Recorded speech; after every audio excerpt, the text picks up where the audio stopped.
Assalamualaikum warahmatullahi wabarakatuh. Kesempatan pada hari ini kita akan mereview sambil membahas masalah pemupukan kelapa sawit. Yang mana pemupukan di sini banyak di antara kita yang jarak pupuknya ada yang 1 meter, ada yang 2 meter, dan ada pula yang dekat dengan pokok. Oke, para sahabat petani kelapa sawit, terlebih dahulu jangan lupa di subscribe, like, dan share. Nanti sambil mereview kita bahas itu masalah itu. Kita lihat baris ini ya, udah saya browning. Ini browningannya adalah Songgo 1 semuanya ya. Ini Songgo 1, umur sawit masih umur 3 tahun 5 bulan, hampir masuk 4 tahun kan. Ini karena udah tinggi, karena sering saya browning, kena opor, turun buah, turun pelepah. Ini udah banyak buah debu turun. Ini buahnya. Ini bukan buah baru ya. Jadi sahabat petani kelapa sawit di sini, saya beri instruksi para untuk pemupuk ya. Kita tuh gunakan akal kita atau pikiran kita, gunakan baik-baik. Jangan kita terlalu fokus pada teori.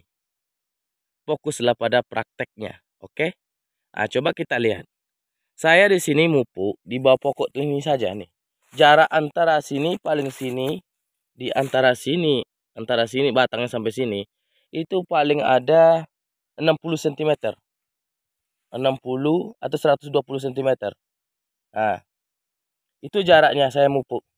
Saya mupuk nggak pernah di sini atau di sana, nggak pernah. Sampai sebesar sekarang ini saya tidak pernah jauh memupuk. Kenapa? Saya gunakan akal pikiran saya ketika sawit replanting, sawit besar akan ditumbangkan oleh alat-alat itu, akarnya cuma di sini saja. Yang tercabut di sini, akar yang paling banyak itu di pokok ini. Kenapa kita seharusnya di jauh sana pupuk? Padahal akar yang paling banyak dominan di sawit ini adalah di sini. Karena disebut dengan akar apa? Akar serabut. Ada namanya dikotil dan monokotil. Ingat, dikotil dan monokotil.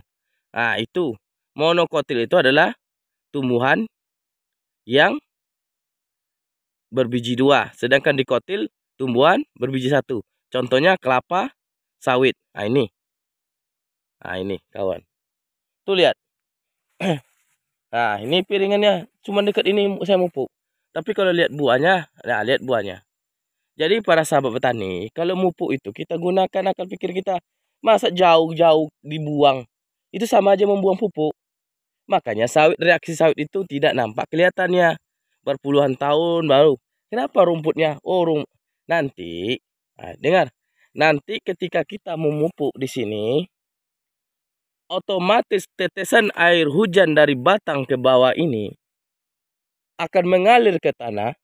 Itu unsur arah pupuk di bawah itu akan hanyut, akan merembes ke sini, dari sini ke sini. Kalau sana kita memupuk, otomatis kalau hujan, otomatis air itu nggak akan hanyut ke sini, paling ke sana. Jadi makanya rumputnya itu padat. Maka di rumput di piringan saya ini kurang. Karena itulah sistem saya mupuk. Itu tergantung pola pikiran masing-masing. Oke, para sahabat tani kelapa sawit. Inilah sawit yang saya contohkan. Ini bukan satu pokok ini yang berbuah seperti ini ya. Bisa kita lihat nanti. Jadi itulah. Ini proses pemupukan yang saya gunakan itu adalah yaitu dekat pokok sejarak 120 cm atau sehasta tangan, yaitu seperti inilah contohnya. Ini buahnya ya.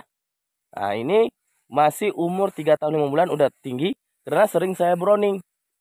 Tapi buahnya besar-besar. Ini besar-besar.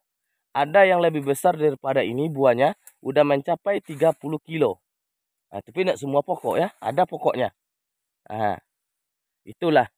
Jadi otomatis ini beratnya udah rata-rata 15, 16 ini, 20 belum sampai nih. Karena masih banyak yang besar pada ini lagi. Oke. Itulah para petani. Jadi kita gunakan pola pikir kita. Gimana caranya kita itu harus bisa berpikir ketika sawit itu mau ditumbang itu akar di mana.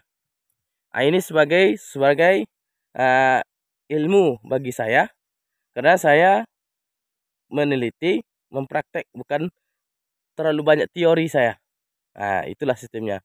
Jadi kalau untuk Songgo, memang Songgo 1 banyak orang yang tidak setuju dengan Songgo saya sini.